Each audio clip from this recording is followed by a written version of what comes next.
ആദ്യമായി പള്ളിക്കുന്നിൽ മോഷണം. ഉറങ്ങിക്കിടന്ന യുവതിയുടെ കഴുത്തിൽ നിന്നും സ്വർണമാല പൊട്ടിച്ചെടുത്ത് മോഷ്ടാവ് കടന്നു കളഞ്ഞു. മോഷണത്തിന്റെ ദൃശ്യം വീട്ടിൽ സ്ഥാപിച്ച CCTV-യിൽ പതിഞ്ഞു.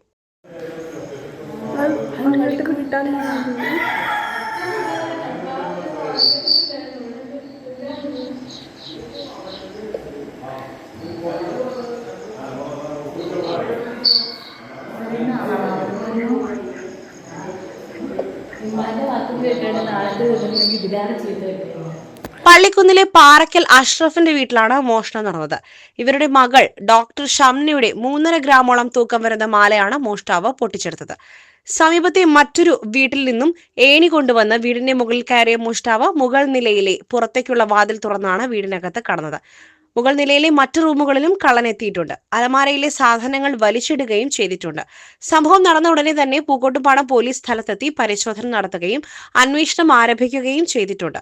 കഴിഞ്ഞ 1 മാസത്തിനിടെ കുറ്റമ്പാറ, വലമ്പുറം ഭാഗങ്ങളിൽ സമാനമായ രീതിയിൽ മോഷണ ശ്രമങ്ങൾ നടന്നിട്ടുണ്ട്.